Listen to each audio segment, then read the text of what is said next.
Yes, bonjour mga kabibini. This is your Sari Chikadora, Binibining friends, and yes, welcome back to my channel. Well, yes, for today's video mga kabibini, we are now here at the Airbnb. This is the place where we chose using the application of Airbnb, and then we are now here at the, what is the name of this? Always summer. Always a summer. So ayan, so this is our room. Okay, so we have two rooms here. So this is the first room, and then of course ang ganda ng aircon, beautiful, nice, and then it's so cold, and ito yung mga towels dito, yun. Anyway, we are going out na from this place, so ngayon lang tayo naka-vlog kasi nga hindi ngayon tayo naka-time dahil medyo pagoda tayo. And then this is the second room. Hi cousin, and that's my husband. So this is the second room. So what I love with the second room also is that it has like, okay, yung parang king size bed together with, yes, my dalawang single beds doon. And then it's so nice kasi nga, look at that. So malinis, organized. Yes, look at that. May mga hangers dito. And it's so good kasi nga meron tayong baglalagyan. Ang lakas ng Wi-Fi, so it's really nice. And of course, look at the decoration over there. Very beautiful, that I would say. And one thing also that I love the most is if you would love to cook, ika nga dahil nga Airbnb. So ayan, this is the dining area. So ayun, as I have said, we are going to go out. Hi Mika! So that's Mika. This is my nephew. So ito yung dining area nila dito.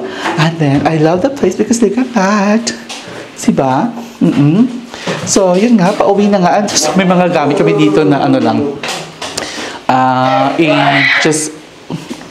We just put it there para sa next guest. So ayan, may mga gamit na rin dito. May mga baso, may mga kopa, may mga cups.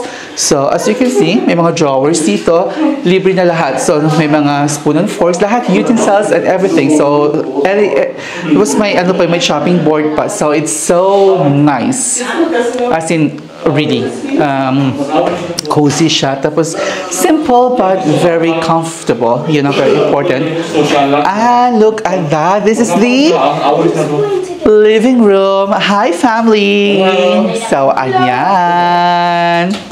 So, this is nice. Simple lang siya, but somehow, homey. Right, exactly. So, merong ref.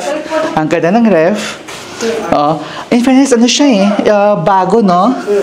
Exactly. And look at the toilet. So, yan. Malaki siya. Malaki siya. Yan lang. There you go, mga kabibini. So, ayan. So, this is the what is the name again? Always summer. Always summer. Only here in Boracay. Tapos ang maganda dito is malapit lang siya sa beach. So it's just Few steps. like let's say 50 steps. That's all. Okay lang. 15 to 20 steps. 15 to 20 steps. O, diba? So nice. So, ayan mga kabibini. And anyway, this building is not far from the Bistro Dizami. At saka, oh my God, it's so delicious. Napakasarap. And ang mga nagsiserve doon, at saka yung may-ari, they're very friendly and very comfortable to be with.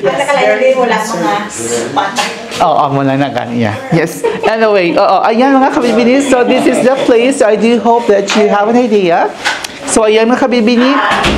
So, please, if you have any suggestions to what kind of video you would like that I'm going to share it with you, please don't forget to write down in the comment section. And please, don't forget to subscribe, like, and share.